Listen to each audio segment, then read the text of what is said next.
sifat 20 ni kita tahu sebagai satu ilmu tauhid yang wajib dipelajari, dan kesemua ilmu itu yang ada tu kita wajib imani.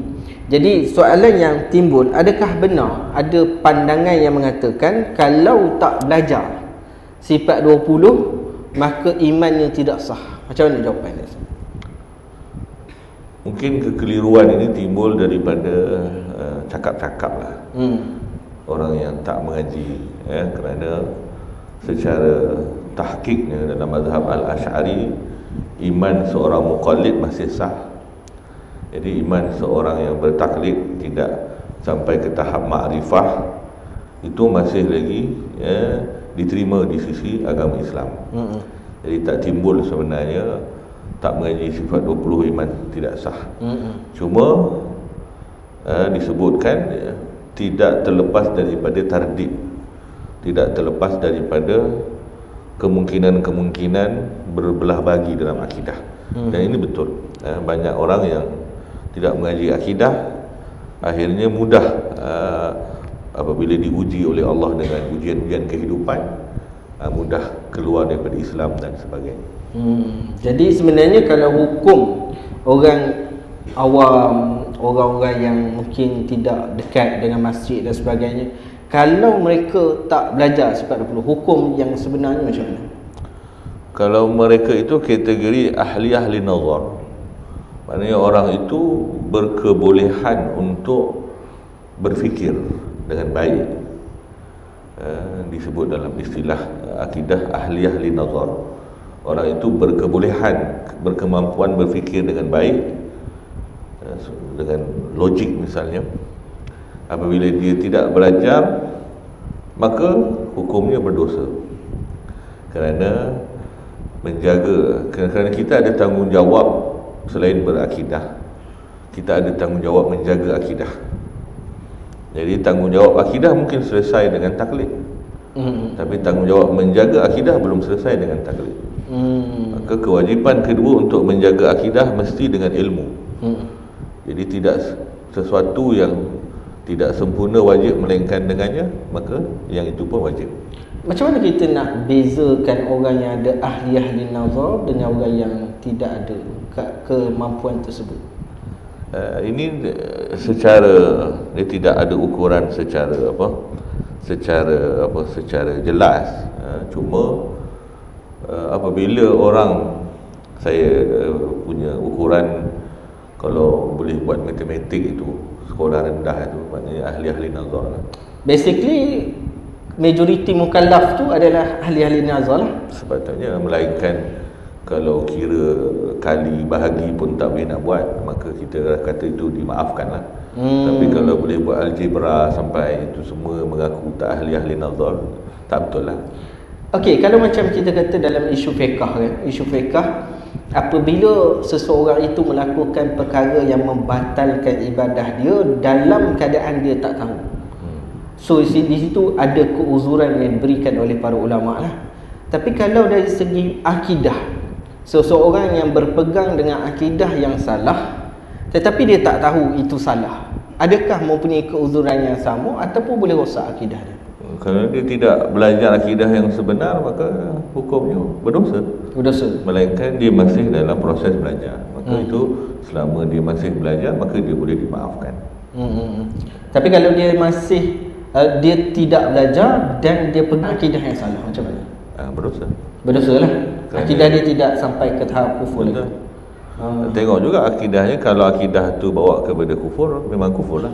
Sebab yang kita ukurkan ialah adakah dia sampai ingkar maklum minaddin bidarurah. Jadi bila mengingkari sesuatu perkara yang maklum minaddin bidarurah, sepatutnya dia tahu, dan dia ingkar dalam keadaan dia tak mengaji, maka dia boleh bawa kepada kufur kalau dia tak mengaji. Tetapi kita kena panggil untuk memastikan iqamatul hujjah dan sebagainya. Itu proses pula lah. Ingkar umum minaddin maklum bidarurah, apa yang kita kata nak senaraikan secara asas lah untuk orang tahu perkara yang daripada agama yang maklum tanpa perlu diteliti mungkin, Apakah senarai dia? Para ulama senaraikan 3 perkara. Tiga. Pertama ialah tentang keesaan Allah Subhanahu Wa Taala.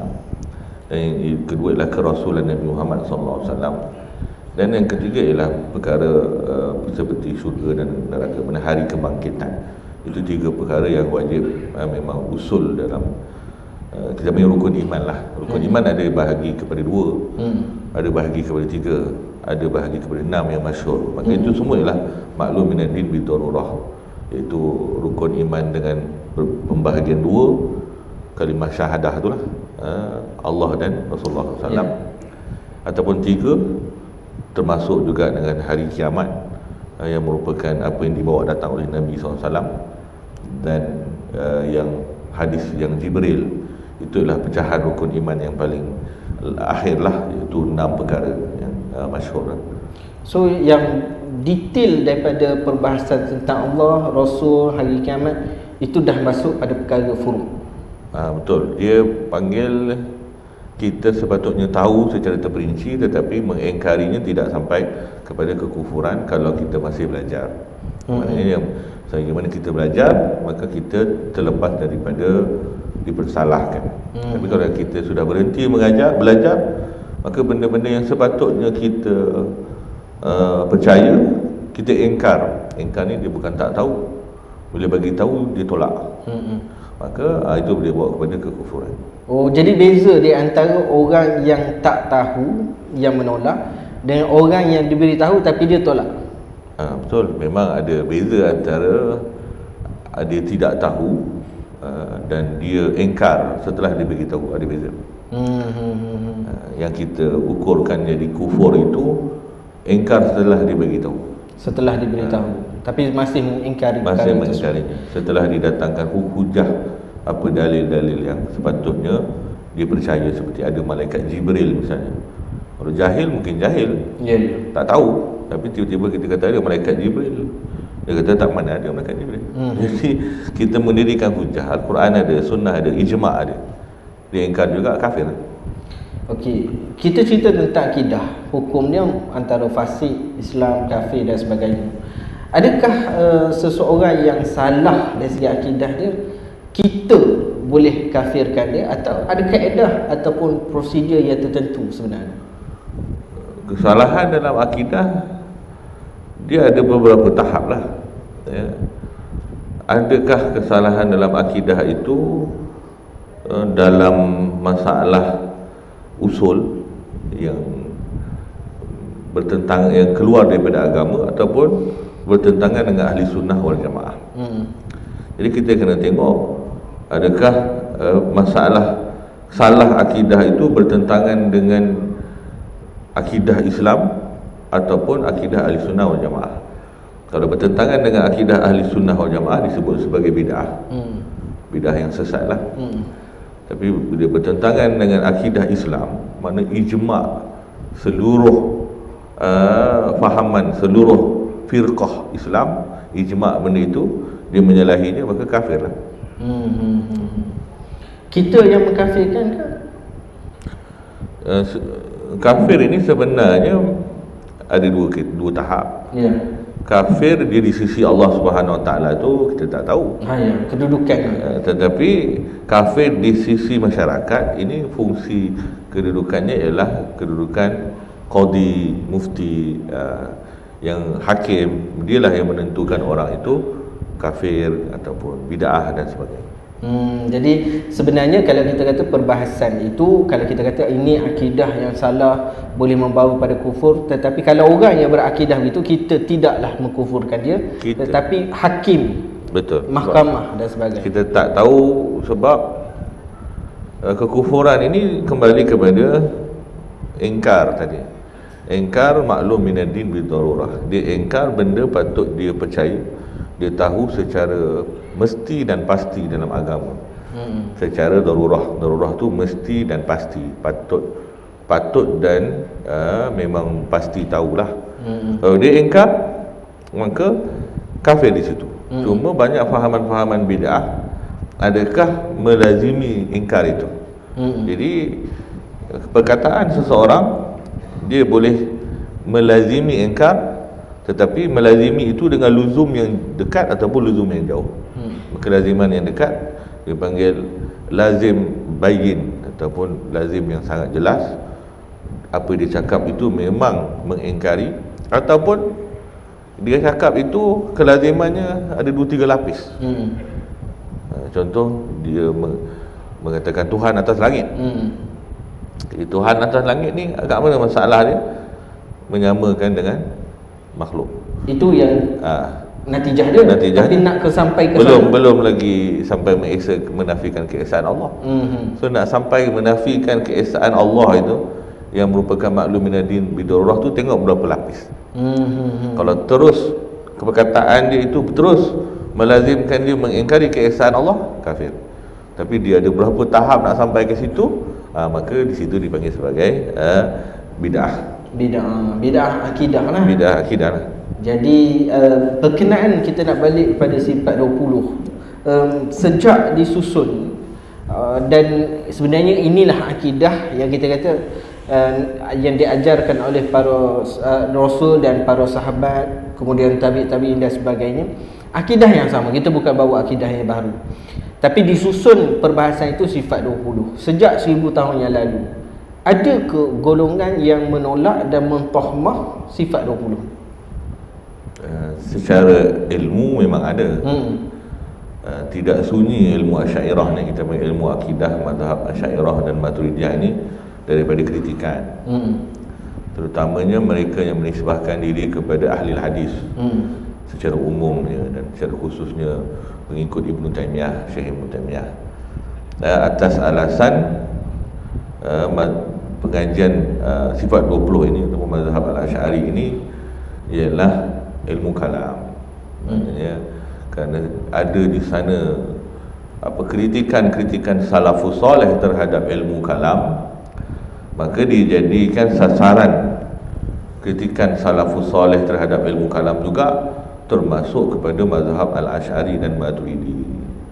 Jadi itu suatu salah satu sikap kenapa sifat 20 ini dikritik ataupun ditolak atas dasar hanya kerana melihat perkataan-perkataan ulama salaf yang mengkritik ilmu kalam. Maka Asy'ariyah dan Maturidiyah ialah ilmu kalam, maka Asy'ariyah dan Maturidiyah perlu ditolak oleh salafus salih. Realitinya ketika ulama dahulu mengkritik ahli kalam dan ulama-ulama yang mutakallimin, adakah dia sebenarnya merujuk kepada Asy'ari dan Maturidi? Tak ada ulama salaf yang mengkritik ilmu kalam melainkan hidup sebelum Imam Al-Asy'ari. Jadi macam mana mereka boleh sasarkan kritikan itu kepada akidah Asy'ari?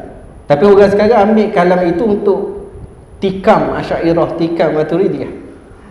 Ini kita lihat daripada sikap tidak berhati-hati, berhemah. Kalau kita lihat bukan masalah kalimah ilmu kalam itu yang dikritik, tetapi madnun, dia punya isi kandungan. Ilmu kalam yang dikritik oleh salafus saleh sering merujuk kepada Mu'tazilah dan falsafah, akidah falsafah. Tapi kalau kita lihat kritikan-kritikan hanya kepada ilmu, maka kita pun boleh relate juga dengan keadaan sekarang misalnya. Contoh Syekh Ibnu Taimiyah sendiri mengkritik ilmu kimia misalnya. Dia kata ilmu kimia ni lebih bahaya daripada riba itu sendiri. Oh, macam mana tu? Jadi kalau kita kata habis, maksudnya Ibnu Taimiyah mengharamkan belajar kimia yang kita belajar kimia dekat sekolah menengah sains tu. Kimia, chemical. Jadi kita belajar tu, adakah itu yang diharamkan oleh Ibnu Taimiyah? Jadi sebahagian pengikut Ibnu Taimiyah mengatakan bukan kimia itu yang dimasukkan oleh Ibnu Taimiyah, tetapi kimia yang dimasukkan ialah ilmu sihir. Yang boleh mengubah benda-benda makdan, benda-benda macam tembaga dan kayu, besi ditukar menjadi emas. Maka ada dulu ilmu sihir yang menukar benda-benda murah kepada emas. Jadi benda itu orang belajar sebagai sihir, maka itu dirujuk oleh Ibnu Taimiyah. Maka kalau kita tidak berhati-hati dengan kalimah, kita akan kata Ibnu Taimiyah mengharamkan ilmu kimia. Dan siapa yang terlibat dengan kimia di dalam Haram. haram lah. Jadi itu tidak betul. Dia kena tengok konteks. Apa konteks? Begitu juga kalau kita tengok Imam Syafi'i mengkritik orang yang berbahas secara falsafah dan sebagainya. Dia kata orang mula berselisih kerana meninggalkan lisan Arab kepada lisan Aristotelis, Yunani dan sebagainya. Tapi kalau kita lihat, falsafah sendiri sudah berkembang dalam institusi pengajian agama sehingga kita mengkagumi orang-orang yang ada PhD. Dan PhD itu berasal daripada falsafah. Doktor falsafah. Jadi macam mana dia nak mengkritik ilmu kalam yang ada unsur falsafah? Dia pun dalam hadis pun ada unsur PhD itu, unsur falsafah. Dan kalimah doktor di depan doktoral ataupun doktorat ini pun kalimah yang diambil daripada bahasa Latin yang bermaksud bahasa Arab muallim. Jadi kalimah itu digunakan pada awalnya oleh orang-orang ahli ilmu dalam gereja. Dalam gereja. Doktor itu. Tapi kalau kita kata dalam tradisi Islam kita panggil syekh, betul, alim, tak panggil doktor. Tak mana, ialah itu kan ulama-ulama kita yang terima pemodenan dalam ilmu. Dah samalah, okey, kerana kita dah terikut akademi barat yang kita pun pakai doktor. Jadi kita pakai, tapi yang terlalu nak menolak falsafah dan kalam ni kenapa pakai juga? Itu pun diambil daripada Latin dan diambil daripada falsafah Greek dan sebagainya. Maka mereka pun tidak jujur. Kalau tidak, mereka tak sepatutnya letak doktor di depan itu. Kalau tidak betul-betul nak buang semua tradisi barat dan Latin dan Greek dan sebagainya.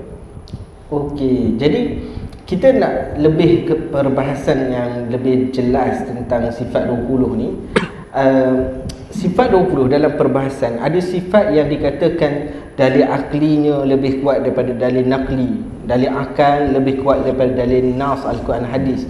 Adakah keadaan itu menunjukkan ulama-ulama Asy'ariyah ni telah mendahulukan akal berbanding dengan Al-Quran hadis?